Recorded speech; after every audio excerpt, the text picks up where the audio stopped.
తెలంగాణ రాజకీయాలు ఆసక్తికరంగా మారుతున్నాయి. త్వరలో జరిగే గ్రేటర్ ఎన్నికలతో పాటుగా అసెంబ్లీ ఎన్నికల లక్ష్యంగా 3 ప్రధాన పార్టీ వ్యూహాలు అమలు చేస్తున్నాయి. హైదరాబాద్ కేంద్రంగా రేవంత్ కీలక నిర్ణయాలు తీసుకుంటున్నారు. అటు బీఆర్ఎస్ గ్రేటర్లో తిరిగి సత్తా కొనసాగించాలనే పట్టుదలతో ఉంది. బీజేపీ గ్రేటర్ కేంద్రంగా కొత్త రాజకీయం మొదలుపెట్టింది. ఇదే సమయంలో బీఆర్ఎస్ నేతలపైన బీజేపీ ఆపరేషన్ ఆకర్ష్ మొదలుపెట్టినట్లు తెలుస్తోంది.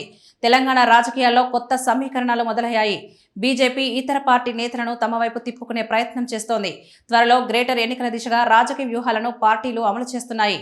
ఈ సమయంలోనే గ్రేటర్ పరిధిలోని బీఆర్ఎస్ ముఖ్య నేతలపైన బీజేపీ గురిపెట్టినట్టు తెలుస్తోంది.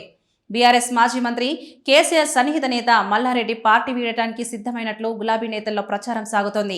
ఆయన కొంతకాలంగా బీఆర్ఎస్ కార్యకలాపాలకు దూరంగా ఉంటున్నారు. గట్కేసర్లో సీఎం రేవంత్ రెడ్డి సభకు హాజరు కావడంతో పాటుగా అదే వేదిక నుండి రేవంత్ బీఆర్ఎస్ అధినేత కేసీఆర్ కుటుంబంపై తీవ్ర విమర్శలు చేస్తున్నా స్పందించకపోవడం పార్టీ నేతలకు ఆగ్రహం తెప్పిస్తోంది. ఆ తర్వాత కూడా రేవంత్ విమర్శలను మల్లారెడ్డి ఖండించలేదు. దీంతో నేరుగా మల్లారెడ్డిని గులాబీ నేతలు లక్ష్యంగా చేసుకున్నారు. ఇదే సమయంలో మల్లారెడ్డిని పార్టీ నుండి సస్పెండ్ చేయాలంటూ బీఆర్ఎస్ క్యాడర్ డిమాండ్ చేస్తోంది.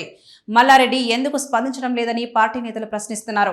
గతంలోనే మల్లారెడ్డిపై మేడ్చల్ బీఆర్ఎస్ నాయకులు అలాగే కార్యకర్తలు పార్టీ నాయకత్వానికి ఫిర్యాదు చేసినట్లు ప్రచారం జరిగింది. పార్టీ కార్యకలాపాలకు ఆయన దూరంగా ఉండటంతో పాటు సభ్యత్వ నమోదు కార్యక్రమానికి కూడా హాజరు కావడం లేదు. కొంతకాలం క్రితం మల్లారెడ్డి గతంతో తన కొడుకు భద్రారెడ్డి, కోడలు ప్రీతిరెడ్డితో కలిసి ప్రధాని మోదీని కలిశారు. తన వ్యాపారాన్ని విస్తరించేందుకు బీజేపీ ముఖ్య నేతలతో మల్లారెడ్డి సన్నిహితంగా ఉంటున్నారనే ప్రచారం జరిగింది. గతంలో ఆయన ప్రస్తుతం కర్ణాటక సీఎం డీకే శివకుమార్ను కలిశారు. గ్రేటర్ ఎన్నికల నాటికి మల్లారెడ్డి కాంగ్రెస్ లో చేరతారనే ప్రచారం సాగుతున్నా ఆయన కుటుంబ సభ్యులు మాత్రం బీజేపీ వైపు ఆసక్తిగా ఉన్నారని, ఇప్పటికే సానుకూల సంకేతాలు ఇచ్చారని చెబుతున్నారు.